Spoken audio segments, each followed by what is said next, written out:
Tugasnya orang tua itu merestui dan mendoakan. Bukan karena otomatis karena mantunya anaknya maka kemudian dapat kedudukan, bukan karena kerja keras, integritas, kepribadian dan prestasi. Sinyal buruk gitu ya untuk demokratisasi kita gitu, karena ini lagi-lagi melanggengkan sebenarnya praktik politik dinastik gitu ya, yang kita lihat di 2020 kemarin itu mulai menguat gitu ya, dan sekarang kemungkinan akan berulang lagi di 2024.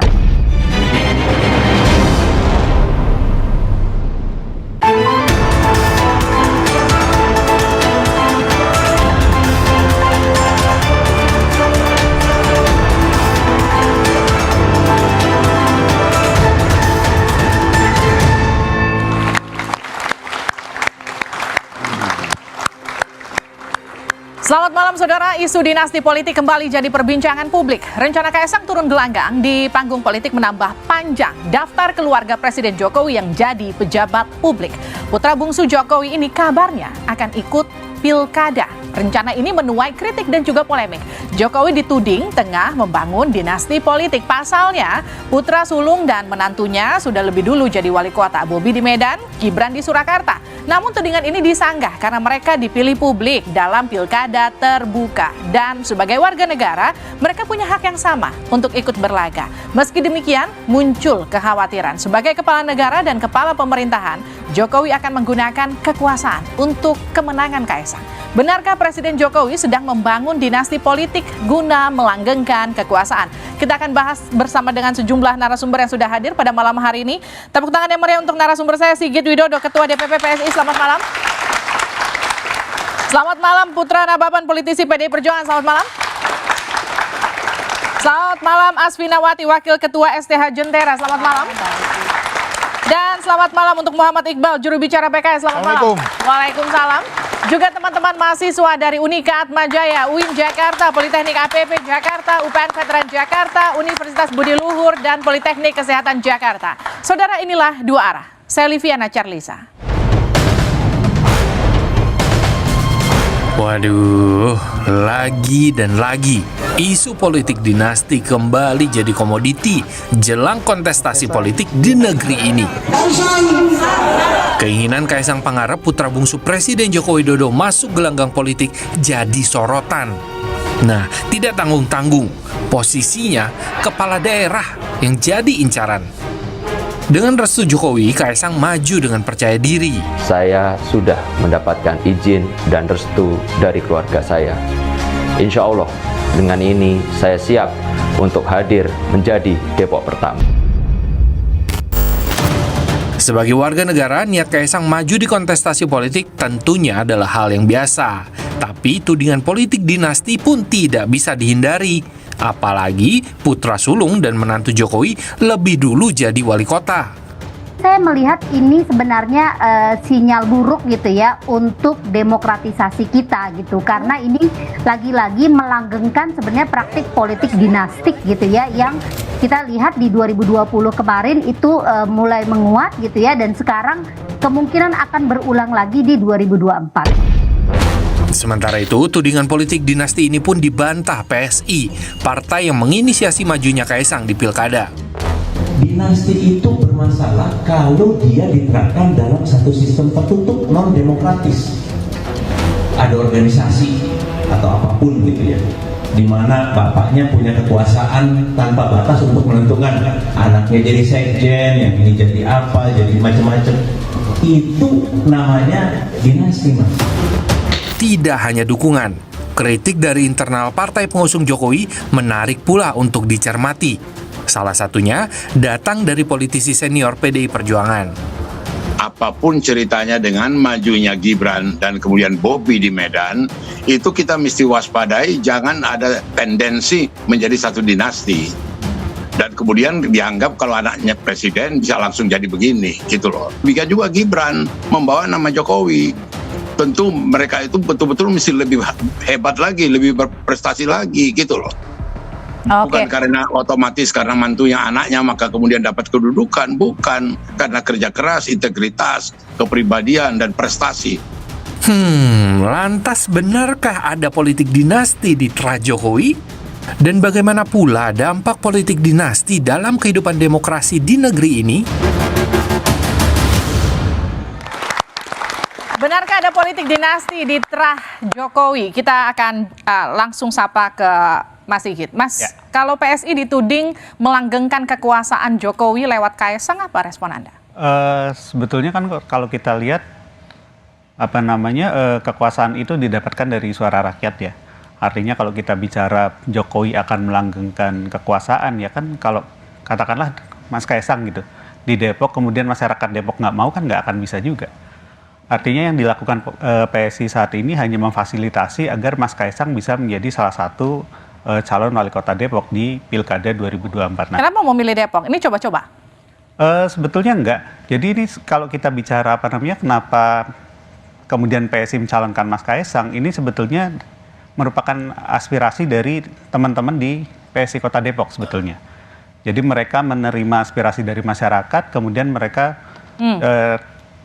kayak dititipin nih, kalau bisa Mas Kaesang dong maju jadi jadi wali kota di Depok, karena Depok butuh perubahan setelah 20 tahun tidak berubah kira-kira. Oke, Depok butuh perubahan, Mas Iqbal, setelah 20 tahun nggak berubah, dan bisakah dirubah Kaesang? Respon Anda? Ya, saya kira itu adalah statement keputusasaan PSI terhadap Depok. Kenapa gitu? Karena dia nggak mampu mencalonkan kadernya sendiri. Sehingga dia mencari jalan gimana caranya instan bisa menang, kira-kira begitu. Karena saya sendiri juga tinggal di Depok, punya rumah di Depok, nyaman sekali, bagus, nggak ada masalah. Dan itu membuat kita semua berpikir ulang, apa indikatornya tidak ada perubahan itu. Oke. Bang Panda Nababan aja udah bilang, kayak Solo dan Medan nggak ada prestasi juga gitu loh. Jangan sampai nanti kita ini seolah-olah buruk muka cermin dibelah. Padahal kita nggak bisa nyari suara, kita nggak bisa mendapatkan hati masyarakat Depok. Tapi justru yang disalahkan adalah orang yang berkuasa. Oke, Mas Sigit, jadi ini cara instan kalau kata Mas Iqbal. Pertama saya harus membantah ya pernyataan Mas Iqbal gitu, karena Depok hari ini nggak baik-baik aja. Yang jelas kalau Mas Iqbal datang ke pasar-pasar itu isinya sampah Mas hari. Sama kayak di Medan, apa bedanya?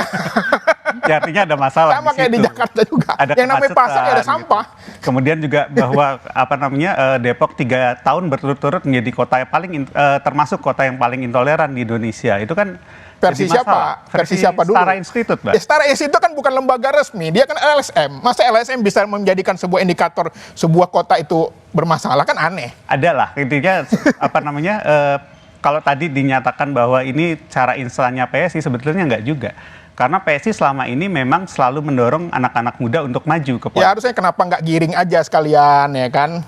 Atau Grace ya kan? Ini kenapa harus anak presiden? Oke, sekarang gini, pertanyaan gini, Mas Iqbal. Kalau ada tudingan gini, oh jangan-jangan PKS ini bersuara nyaring karena emang nggak pede bersaing sama anak presiden? Oh tidak, kita welcome sekali karena memang Depok ini adalah kota pendidikan.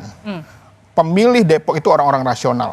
Mereka adalah masyarakat yang berpendidikan, mereka adalah masyarakat urban yang tentu saja nggak sembarangan milih. Kalau PKS itu tidak bisa mengelola Depok, sudah lama Depok itu kalah. Oke. Tapi justru Depok bisa bertahan 3 periode sampai 4 periode, itu karena masyarakat Depok bisa melihat mana partai yang bisa memainkan peranan dan berprestasi. Jadi bukan karena PKS merasa terganggu karena PSI ngusung Kaesang ya? Oh tidak, silakan, kami sangat welcome sekali. Kader-kader di Depok itu sangat banyak. Kita kemarin Bapilunya Depok sudah mengeluarkan 3 nama. Oke. Ada Mas Imam Budi Hartono, anak supir angkot, alumni UI. Ada Mas Khalid, alumni UI. Ada Dr. Gamal Albin Said, dokter berprestasi. Itu calon-calon dari PKS ya? Iya. Oke. Gimana Mas Sigit? Saya agak tertarik nih dengan kemarin PKS mengeluarkan 3 nama. Karena sekitar sebulan yang lalu PKS itu bilang kalem aja, kami sedang konsentrasi di Pileg dan Pilpres. Tapi tiba-tiba setelah Kaesang nyalon, tiba-tiba dalam waktu kurang dari 1 bulan PKS sudah bisa mengeluarkan 3 nama dan akan jadi menurut Mas Sigit ini PKS gerah juga. Saya kok ngeliatnya PKS takut nih sama Kaesang. Oke. Justru itu menunjukkan bahwa PKS itu ready, siap. Mau hari ini, mau besok itu namanya udah. Ini PKS-nya ready, siap. Tapi saya tanya sama Mas Putra yang memang keluarganya Pak Jokowi memang di PDIP, yang jadi pertanyaan saya memang kalau misalnya Mas Kaesang dimajukan dari PSI bisa, Mas Putra? Kita bicara Depok ya. Kalau saya nggak salah, PSI tidak bisa mengusung di Depok. Belum bisa. Ya, PD Perjuangan itu telah memenuhi threshold gitu ya, artinya bisa mengusung. Tapi ini pilkada masih bulan November ya. November bukan yang ini. November 1 tahun 4 bulan lagi. Masih panjang Mbak, masih lama. Itu aja yang mau disampaikan. Jadi masih lama, perangnya lama jangan mulai banget. dari sekarang gitu ya kira-kira. Masih lama banget. Itu akan kita proses, ya. Seperti halnya Mas Gibran, Bang Bobi, mereka itu adalah kader. Mereka ikut sekolah partai. Saya ikut waktu itu menjadi salah satu mentornya untuk sekolah partai. Berarti Mas Putra nggak setuju kalau dibilang Kaisang itu produk instan? Orang saya ikut melihat langsung pendidikannya kok. Saya ikut di situ juga memberikan materinya. Dan kita ikut sekolah kader bersama-sama. Tidak ada yang instan semua prosesnya itu. Jadi nggak ada yang instan prosesnya. Kalaupun Kaisang akhirnya maju pun udah siap rata-rata gitu kira-kira. Mas Iqbal. Gimana Mas? Ya pertama apa prestasinya gitu lah. Itu aja dulu. Kalau kuliah di luar negeri banyak orang kuliah di luar negeri. Kalau bisnis usaha ya banyak juga orang. Tapi kalau saya takut begini.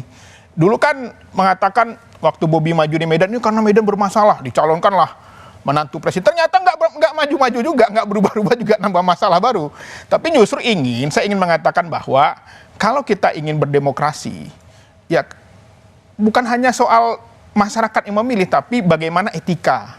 Masyarakat menilai Kaisang tinggalnya di Solo, ingin nyalon di Depok.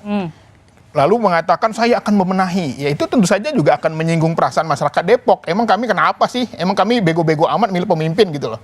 Justru ini seharusnya ada baiknya juga dimulai dari proses. Misalnya nyalon legislatif dulu, nanti kalau menang. Tapi kata Mas Putra sudah ikut sekolah partai kok harusnya sudah siap? Ya harusnya memang dimulai dari tahapan-tahapan. Karena tadi kursi aja belum punya. Mbak Livi, sorry, yang ikut sekolah partai itu Gibran dan Mas Bobi. Dan bukan Kaisang. Mereka adalah kader. Tadi kan pertanyaannya kan itu. Jadi mereka sudah ikut sekolah kader dan mereka berproses. Gitu ya. Jadi gini, tidak harus menjadi seorang anggota DPR seperti Pak Jokowi.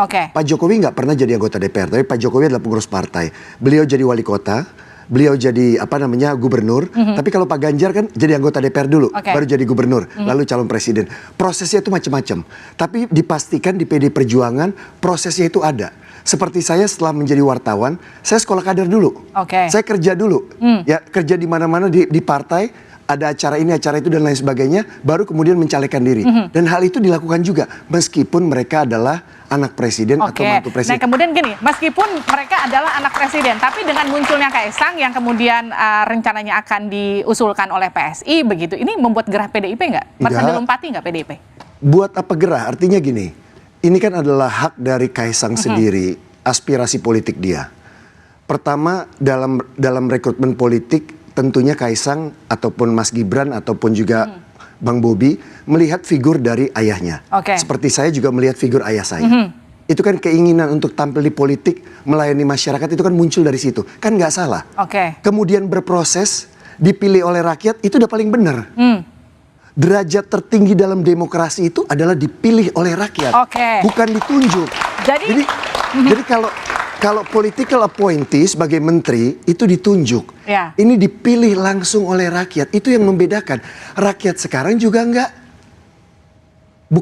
maksud saya bukan tidak melek politik.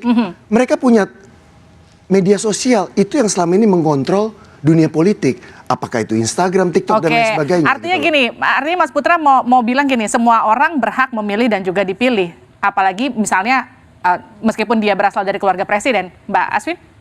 Iya, saya mau keluar dari Depok ya, karena ini cuma satu contoh dan dia bisa berlaku di tempat lain. Dan bapaknya itu bisa siapa aja, bisa gantian juga nanti, gantian partai. Nah, pertama begini, kan semua orang nggak mungkin setara. Itu misalnya udah dijelaskan ada relasi kuasa tuh di dalam undang-undang TPKS, dan selain itu banyak cerita-cerita ya yang kesaksian langsung kita dengar di mana-mana, anggota partai berlama-lama untuk dicalonkan menjadi anggota legislatif aja sulit gitu, dia nggak pernah dipilih sama partainya. Jadi kita sulit untuk menghindar bahwa ada preferensi bahwa seorang anak pejabat, apalagi anak presiden, akan mendapatkan kemudahan-kemudahan tertentu. Dan berikutnya begini, karena ini soal etika ya, apakah kalau kita diberikan air sama orang di sekitar kita, bukan kita yang minta, tapi kita tahu orang yang ngasih air itu atau di sekitarnya juga ada kekurangan air. Kalau kita terima air itu, sikap mental seperti itu, sikap etis seperti apa, itu nggak etis sama sekali. Meskipun dia nggak bisa dianggap melanggar hukum gitu. Jadi menurut saya di sini pembicaraannya adalah kita nggak bisa menafikan bahwa derajat setiap orang di dalam masyarakat, struktur sosial, politik itu nggak akan pernah sama kan. Jadi menurut Anda dengan majunya Kaesang di Pilkada Depok itu akan dapat golden ticket? Secara langsung kurang lebih kayak gitu? Itu sudah kita lihat di dalam satu anak dan menantu ya. Itu. Dan inikah kemudian peluang yang mau diambil PSI, Mas Sigit?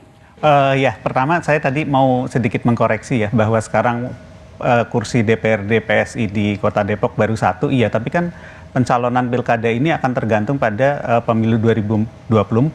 Artinya bisa aja PSI naik, PDIP bisa naik, bisa turun gitu, PKS bisa turun atau naik juga gitu ya.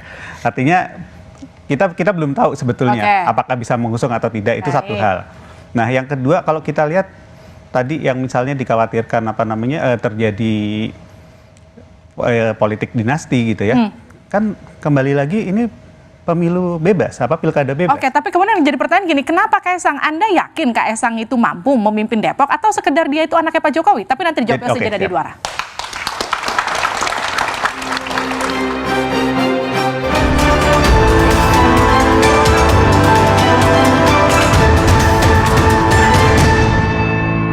Dinasti politik itu kalau gitu ya, seseorang itu masuk ya proses dalam politik dan itu dibagi, disebar ke banyak partai, ini berbahaya. PD Perjuangan tidak punya ya dalam satu keluarga itu harus satu partai. Dinasti politik itu apabila ada seseorang satu di partai A, lainnya di partai B, saudaranya di partai C, membentuk satu dinasti. Tanggapan Anda, setuju nggak dinasti politik itu kalau tersebar di partai politik, kalau satu partai politik bukan dinasti politik namanya? Iya, kalau partai politik itu partai politik dominan, partai politik yang kekuasaan ya tetap aja itu dinasti politik. Dan sebetulnya saya tadi mau menambahkan begini, kita tuh di dalam konstitusi kita dikatakan yang namanya non-diskriminasi, yang namanya sejajar, setara, itu bukan memperlakukan secara sama, tapi ada kemudahan untuk perlakuan khusus untuk mencapai hasil yang sama. Jadi harusnya yang diangkat oleh partai-partai untuk mendapatkan tanda kutip golden ticket itu anak petani, anak buruh, bukan anak presiden. Karena mereka dari awalnya udah nggak setara. Oke, ya itu bisa diperdebatkan sih ya. Tapi kalau saya lihat Mas Kaesang ini bukan sekedar seorang anak presiden, bukan sekedar pernah kuliah di luar negeri seperti yang dikatakan Bang Iqbal, tapi kita melihat bahwa Mas Kaesang ini punya banyak bisnis yang sukses. Kemudian Mas Kaesang juga sukses menaikkan Persis yang tadinya dari divisi 2 ya ke divisi 1 misalnya seperti itu. Jadi kita melihat ada kemampuan manajemen yang sangat baik dari Mas Kaesang dan menurut saya itu salah satu yang dibutuhkan oleh Kota Depok. Gimana tanggapannya Mas Iqbal? Ya, saya kira itu prestasinya belum kuat lah untuk menjadi seorang kepala daerah ya, memajukan sepak bola gitu ya, itu bagus untuk jadi ketua PSSI saya kira. Tapi untuk jadi seorang kepala daerah yang pertama dia harus mendapatkan perahu, dia harus meyakinkan partai pengusung. Nah itu PR pertama itu. Jadi bukan hanya rakyat sebenarnya, tetapi partai politik juga yang tahapan awal pertama sebelum rakyat memilih. Meyakinkan, Anda yakin emang PDIP nggak bakal ngusung Kaesang? Nah ini yang terjadi di Medan. Ahyar itu dulu wakil wali kota, kadernya PDIP. Tiba-tiba karena ada menantu presiden, dia tidak bisa diusung. Itu tentu saja melukai perasaan kader-kader partai yang sudah lama menunggu. Saya yakin juga teman-teman PSI, PDIP di Depok udah nunggu juga tuh kapan diusung. Tetapi ada Argo Bromo lewat. Akhirnya merusak regenerasi partai politik. Itu kan kemudian, gimana Mas Putra? Itu tidak benar masalah di Medan. Jangan menyampaikan informasi internal partai yang kita tidak paham, lalu disebar ke publik. Saya kenal Bang Akhyar baik, saya kenal juga Bang Bobi, dan saya ada di sana waktu itu. Kondisinya tidak seperti itu. Ya, ada masalah internal, bukan karena Bang Bobi mau datang ke situ. Ya, nanti kita bahas lain waktu di dua arah yang lain. Tapi jangan ngomongin internal partai. Wakil wali kota 2 periode tidak diusung. Ya, bukan berarti kan saya harus menjelaskan lebih dalam lagi. Tapi bukan di situ kita mau bahas. Kita bukan membuka pintu karena dia gara-gara anak presiden, bukan gitu ya. Tapi percayalah, di dalam kontestasi politik yang pernah saya ikuti dan saya menang gitu ya, tidak semuanya itu ada hubungannya dengan popularitas. Itu ada 3 hal. Ada popularitas, ada jaringan, dan juga ada pendanaan. Bagaimana dengan golden ticket seperti yang tadi disebut oleh Golden ticket itu udah pasti, udah harus dapat golden ticket, ya kan? Tapi dalam golden ticket itu kan ada pertimbangan-pertimbangan termasuk survei, kinerjanya dan lain sebagainya. Makanya saya bilang kalau ngomong Mas Kaisang itu masih jauh.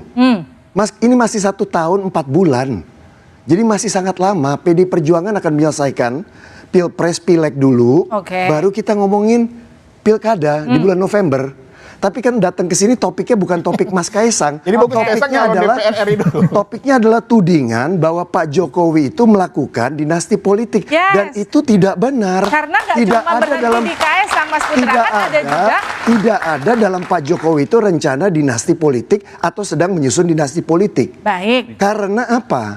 Karena dalam demokrasi yang sama-sama kita percaya, kedua anaknya termasuk saya, termasuk kita semua kalau maju itu diproses. Itu diproses. Jangan dong kita meremehkan proses yang dilakukan oleh rakyat. Rakyat lihat loh, kalau tidak kerja rakyat lihat. Mbak, sebelum saya ke sini, saya ketemu sama 1.350 warga. Ya, kita ngomong, kita kerja dan lain sebagainya. Terserah Pak Iqbal mau ngomong apa tentang Bobi dan segala macam, bukan pendapat Pak Iqbal yang penting. Yang penting ketika di pilkada 2 kali, kepilih lagi nggak Bang Bobi? Itu urusan. Jadi suara rakyat itu, makanya tadi cocok. Suara rakyat itu harus di tempat itu 3 periode selalu dikuasai PKS. Karena rakyat Depok puas dengan kinerja PKS, itu indikatornya. Bang Iqbal, kalau menurut saya karena nggak ada pilihan yang lebih baik. Artinya partai-partai yang selama ini mengusung musuhnya PKS lah ya, lawannya PKS itu tidak ada wakil. Depok itu selalu mengusung beberapa calon. Betul. Pilihan. Tapi tidak ada wakil yang betul-betul bisa, pertama tidak bisa mewakili anak-anak muda. Karena itu tingkat golput di Depok termasuk paling tinggi. Bahkan Pak Idris kemarin kalah dengan golput. Hartono itu anak muda. Dia calon DPRD. Tapi tidak mewakili anak-anak muda. Dan kebanyakan anak muda di Depok itu golput. Pak Idris kalah loh sama suara golput waktu 2020. Betul nggak? Ya tapi kan ini mau menangkan pemilu, pilkada. Ya betul, tapi artinya ketika anak-anak muda kemudian sudah bergerak dengan sosok yang namanya Mas Kaisang. Ya makanya saya katakan sebenarnya ini hanya strategi teman-teman PSI untuk menaikkan suaranya di Depok. Gitu. Untuk mengganti ini sebetulnya, untuk mengganti satu pemerintahan yang menurut kami sudah berjalan tidak benar. Makanya aneh, di tingkat nasional, koalisi perubahan, wah berubah, nggak boleh. Di Depok mau berubah, kita santai-santai aja, tetapi boleh. Sekarang yang jadi pertanyaan gini, emang kenapa sih Mbak Asvin, kenapa kalau misalnya Kaisang maju di Depok, kenapa kemudian banyak yang gerah? Kalau menurut Anda apa yang salah? Pertama, menurut saya begini, ini dia bisa di Depok, bisa di mana saja, tapi yang membuat banyak orang yang tidak berpolitik seperti bapak-bapak ini adalah ini anak presiden dan sebelumnya anaknya yang lain dan menantunya sudah menjadi kepala daerah. Memang orang Indonesia berapa jumlahnya sangat kurang kah untuk menjadi sampai harus satu keluarga jadi semua begitu? Betul. Dan begini, kan sebetulnya pemilu kita ini kan tidak, kita harus jujur tidak betul-betul terbuka. Pemilih itu betul memilih, tapi sudah disodorkan, terutama untuk pemilihan presiden. Dan para calon-calon presiden selalu mengeluh banyaknya uang yang dia harus keluarkan untuk itu. Itu satu hambatan. Untuk dicalonkan untuk partai ada ribuan hambatan lagi yang bapak-bapak ini lebih tahu dari saya. Jadi bohong besar kalau kita bilang apa yang disodorkan itu adalah kebebasan murni mutlak dari rakyat yang memilih. Mas Putra, bohong besar kalau menurut Mbak Asvin. Iya, memang kalau Mbak Asfi melihat dari sisi, saya kan 25 tahun jadi wartawan ya. Jadi saya udah agak lengkap juga. Pernah ada di posisi Mbak Asfi, tapi sudah berkontestasi. Makanya saya undang Mbak Asfi berkontestasi gitu ya. Ya, terjun langsung ke rakyat, ngomong sama rakyat langsung, dipilih atau tidak oleh rakyat, sehingga Mbak Asfi tahu parameternya dipilih oleh rakyat. Orang yang bukan politisi, jangan menganggap hanya politisi yang ngobrol dengan rakyat. Jangan mengatakan bahwa politisi jangan meremehkan orang lain yang pergi ke pasar tidak terdiri dari rakyat. Kami adalah terdiri dari rakyat. Kami punya pengurus sampai ke tingkat RT, ke tingkat RW. Iya, tapi belum tentu orang yang tidak maju kontestasi tidak peduli pada rakyat. Justru dan kenapa para petugas ranting, petugas di desa itu tidak dicalonkan jadi presiden, tidak dicalonkan jadi kepala daerah? Kenapa harus anak presiden? Memang kurang mereka berbakti kepada partai. Ya, Mbak Asfi semuanya ya. Kalau Mbak Asfi ngelihat dari luar, ya, dan tidak pernah berproses di dalam, tidak pernah ikut berkontestasi juga, ya, itu tidak segampang itu mengatakannya. Ini kita bicara terkait dengan elektabilitas dari seorang tokoh yang merupakan kader partai. Mereka digembleng. Mbak Asfi lihat ya, di partai itu ada orang ya, tadi ngomong soal anak ranting dan segala macam. Saya bergaul dengan mereka. Saya bergaul dengan mereka tiap hari Mbak Asfi. Ya? Dan mereka punya tugasnya masing-masing. Mereka punya tugasnya masing-masing. Nggak bisa Mbak Asfi mengatakan, kenapa nggak anak ranting yang maju? Kenapa nggak ini yang maju? Itu kan ada itu real politiknya. Itu real politiknya. Selalu yang menjadi calon presiden, selalu yang menjadi calon DPR dan lain-lain, itu punya sesuatu di atasnya. Waktu BPUPKI harus memilih bentuk negara apa. Mereka memilih republik dengan sederhana karena kita nggak mau jadi monarki. Monarki kenapa? Karena orang yang bisa menjadi pemimpin adalah anaknya.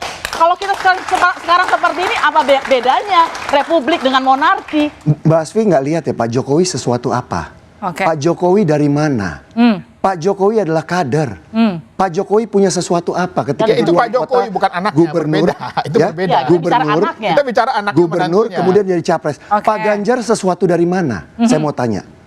Pak Ganjar itu, dengar dulu, Pak Ganjar itu dari bawah bersama membangun Badiklat PDI Perjuangan. Berarti orang dari bawah. Berarti orang dari bawah bisa di-grooming dong. Kalau ada dukungan partai, berarti itu membantah omongan Bang Putra sendiri. Bahwa orang dari ranting tidak pantas untuk dicalonkan karena elektabilitas. Tidak, saya tidak mengatakan begitu. Ya pada faktanya begitu. Saya tidak mengatakan begitu.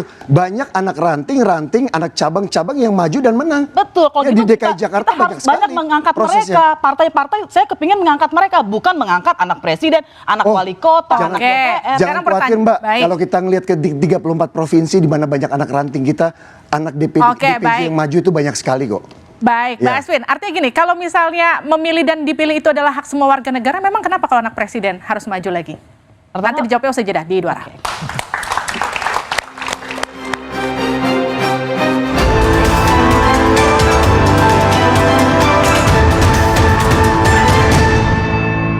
Siapapun punya hak pilih dan hak dipilih.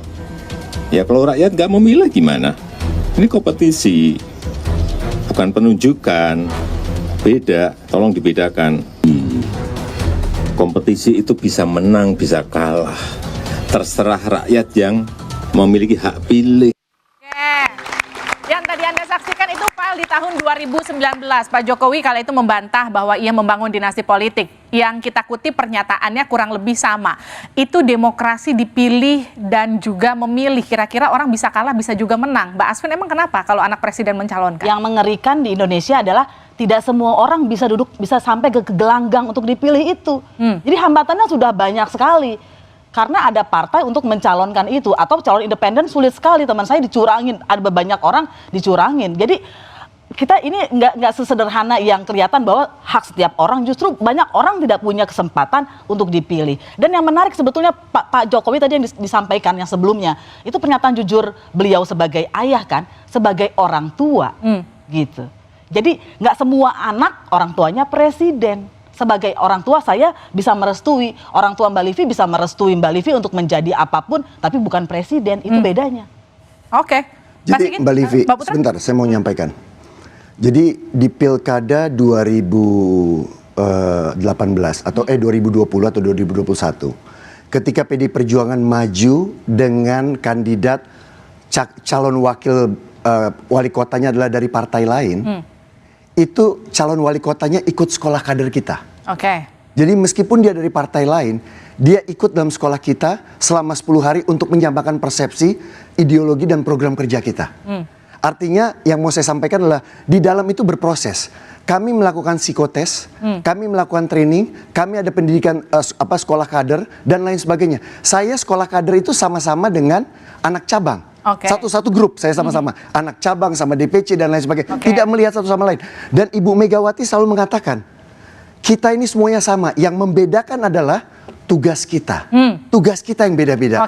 Ya, saya sorry Mbak Livi, saya belum tentu bisa mimpin partai. Tapi saya bisa jadi anggota DPR. Ya, tapi ada juga orang yang bisa mimpin partai, tapi belum tentu bisa dipilih, ya kan? Nah ini yang mau saya sampaikan di PDI Perjuangan. Ya kalau mbaknya lihatnya dari partai lain, ya mungkin silakan. Oke, Mbak Aswin. Iya, tadi kan ikutnya berapa Bang? 10 hari ya? Lebih, kita 10 hari dan beberapa kali. Iya. Mbak, sorry ya, manajer kampanyenya juga ada pelatihan, Bu. Ya, jadi Betul. pelatihan itu ada. Waktu Betul. itu ada dari ex tentara ikut pelatihan, dari kalangan kampus ikut pelatihan, dan semuanya ikut pelatihan. Lama sekali pelatihan dan bertahap semuanya. Oke. Dari penjelasan itu kita bisa lihat mungkin ada orang yang ini bukan ngomong PDIP saja ya. Tapi fenomena-fenomena ada orang yang sudah menjadi kader partai dari bapaknya sampai dianya. Itu artinya melintasi generasi tapi tidak pernah dicalonkan menjadi wali kota Oke, misalnya. bagaimana kemudian Dan PSI yang menjawab lain itu? tadi juga mengatakan ada manajer kampanye, ada grooming Oke. pastikan ya. Bahkan ada konsultan politik yang untuk menentukan berapa derajat tangannya, latihan ngomong. Jadi sebetulnya kalau ada kemauan siapapun bisa di situ. asal Siapapun dilatih bisa, dan Mas diberikan Sigit. akses. Sebentar. Saya sepakat bahwa untuk menjadi menjadi pejabat publik itu di Indonesia susah. Kita melihat banyak yang tidak bisa karena misalnya masuk lewat sebuah partai kemudian dimintain mahar segala macam gitu ya. Karena itu satu hal dari PSI kita nggak pernah pakai mahar untuk untuk caleg maupun calon kepala daerah. Nah, sekali lagi mungkin kalau kita bicara politik dinasti kita kembalikan ke demokrasi lagi kan. Kalau tadi dikatakan misalnya ada kader-kader yang sudah bekerja bertahun-tahun, kemudian katakanlah ada seorang calon katakanlah Mas Kaisang gitu ya yang kemudian masuk dan dicalonkan jadi wali kota Depok. Nah, itu kan kita juga nyaloninnya nggak asal anaknya presiden kita calonin gitu ya. Tapi kan kita melihat bahwa ada keinginan dari masyarakat untuk mencalonkan Mas Kaisang jadi wali kota Depok.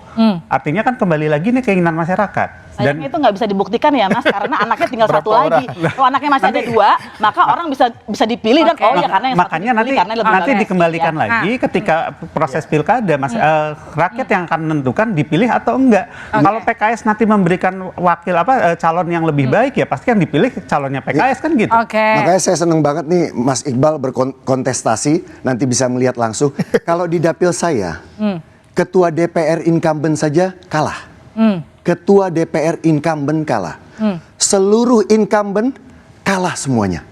Ya, jadi rakyat itu nggak mudah kok dibodohi. Oke. Ya, Mbak juga jangan mempersepsikan tiba-tiba rakyat tuh terperangah dengan ini ada pendekatan kekuasaan. Justru tidak, ini segala makanya angka golput tinggi, Bang. Mohon maaf Makanya ya. angka golput Mbak tinggi, kan? jangan meremehkan rakyat, mengatakan bahwa kalau itu anak presiden, Justru itu angka anaknya golput tokoh, yang itu tinggi langsung itu dipilih. menunjukkan bahwa Jangan rakyat begitu, nggak Mbak. bodoh dan sudah Apalagi muak Mbak dengan calon-calon yang ngelihatnya diajukan dari atas partai. gunung tidak pernah turun ke bawah. Nah, ini Melihat salah langsung ini dari rakyat. persepsi bahwa orang Nah, tidak itu dia masuk di masalahnya. konstitusi tidak pernah turun ke bawah salah. Jadi kalau kita ngeliat turun ke bawah, ini rakyat itu sindrom cerdas. berkuasa ini susah ini sindrom Bukan. berkuasa ini. Bukan. Bahwa seolah-olah orang yang tidak berkontestan, tidak jadi anggota dewan itu adalah orang nggak peduli sama masyarakat. Kesannya begitu. Ini justru banyak teman-teman LSM seperti LBH, YLBH dan itu banyak membela dan mereka nggak pernah mengatakan kamilah yang paling bekerja. Tidak. Justru harusnya partai politik malu dengan banyak masyarakat yang justru mereka ikhlas. Kita juga membantu kerja sama tanpa mereka. harus digaji. Justru DPR tuh malu kalau turun tuh harus digaji, dibayar lagi. Mohon izin Mas Iqbal ya. PDI Perjuangan turun ke bawah setiap hari, nggak ada yang gaji, nggak ada yang bayar. Yang anggota dewan kan digaji, dibayar. Loh, apa salahnya kalau digaji kita? Ya makanya negara nggak usah terlalu dibangga-banggain kali. Buat itu satu pekerjaan yang memang biasa, itu tugasnya. Loh, itu bukan saya, prestasi, itu tugasnya rakyat. Nggak ada yang mengatakan itu prestasi. Kita Anda mengatakan seolah-olah hanya orang yang berkontestan. Saya hanya mau mengatakan bahwa, Mas, percayalah bahwa itu diproses nanti dalam pemilihan. Diproses. Siapapun orangnya, mau anak presiden, atau anak tukang beca, atau anak mantan wartawan, seperti saya, itu diproses. Mau menang Panasonic 4 kali terkenal, kalau kalah ya kalah.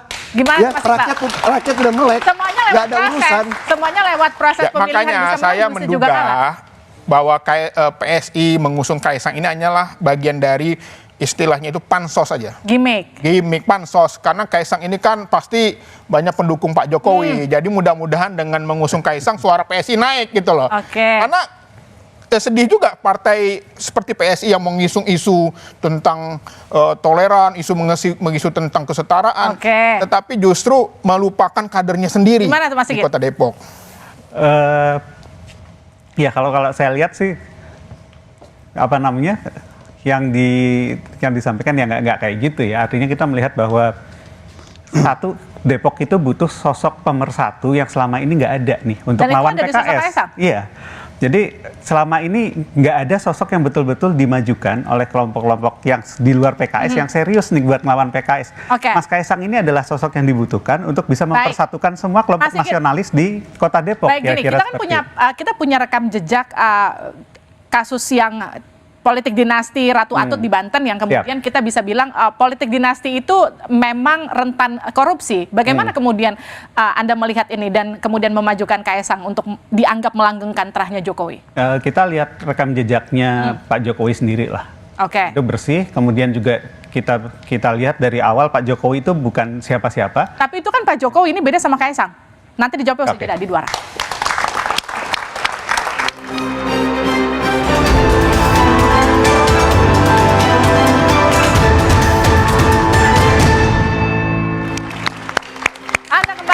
Kami di Dua Arah, saya ke Mas Sigit. Mas Sigit tadi bilang melihat Kaesang itu melihat rekam jejaknya Pak Jokowi, tapi itu kan Pak Jokowi bukan Kaesang.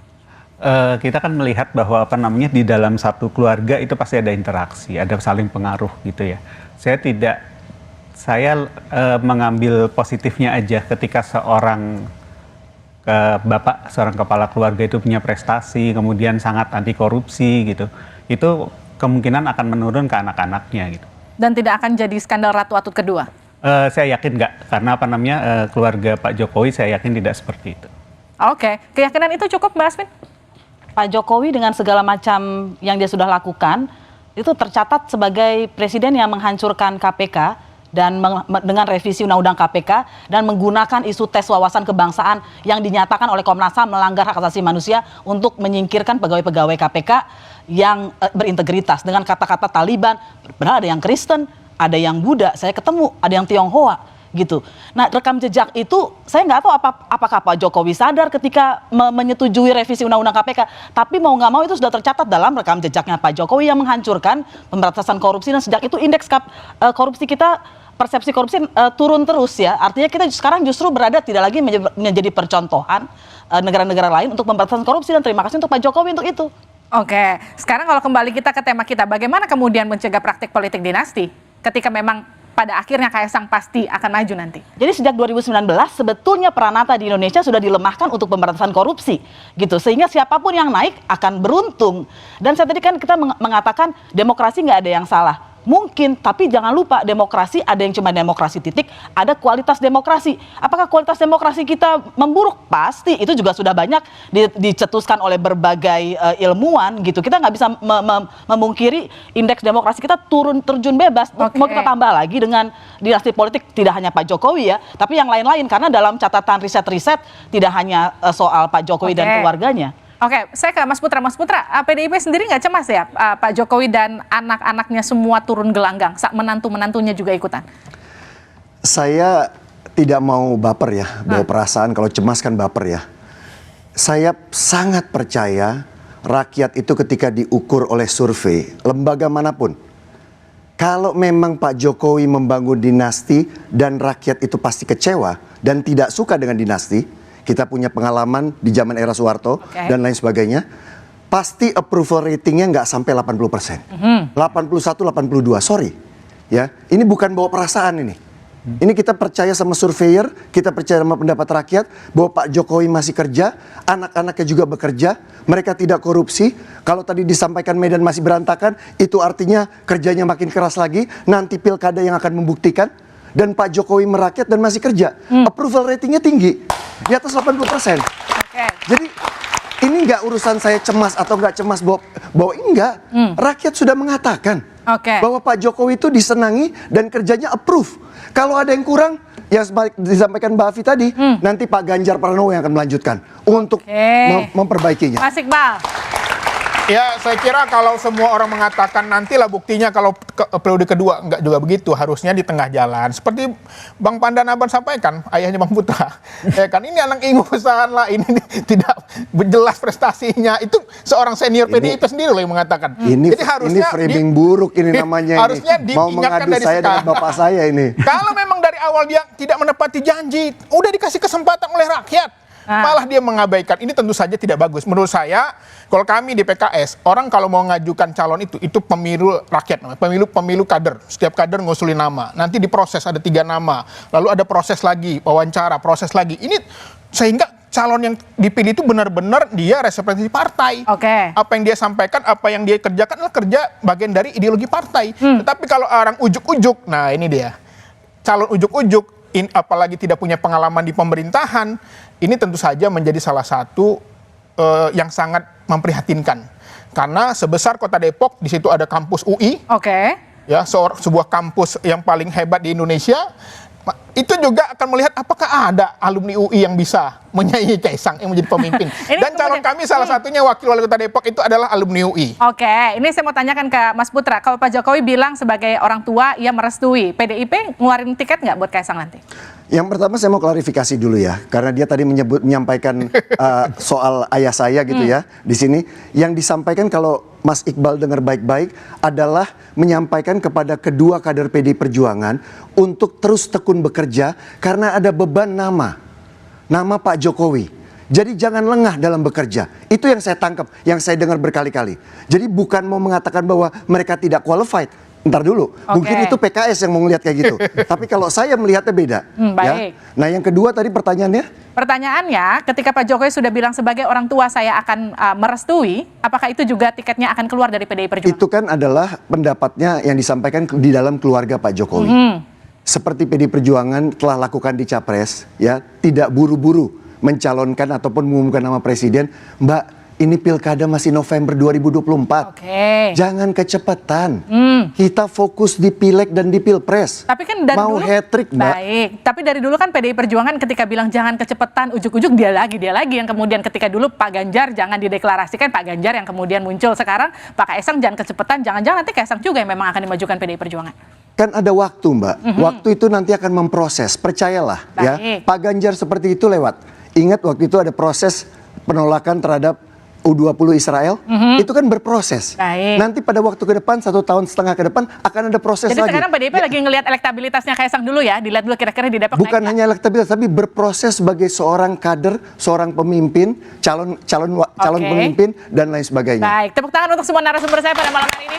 Saudara, setiap warga negara memang memiliki hak yang sama untuk memilih dan juga dipilih. Demokrasi juga menyediakan ruang kontestasi secara terbuka bagi siapapun yang akan berlaga. Siapapun bisa ikut pilkada, apapun latar belakang dan juga jabatan orang tuanya, selama tidak ada penyalahgunaan wewenang dan juga kekuasaan. Namun idealnya kekuasaan itu tersebar dan merata, tidak bertumpu hanya pada satu keluarga. Karena seperti ada gium lama, kekuasaan itu cenderung korup dan kekuasaan yang absolut cenderung korup secara absolut.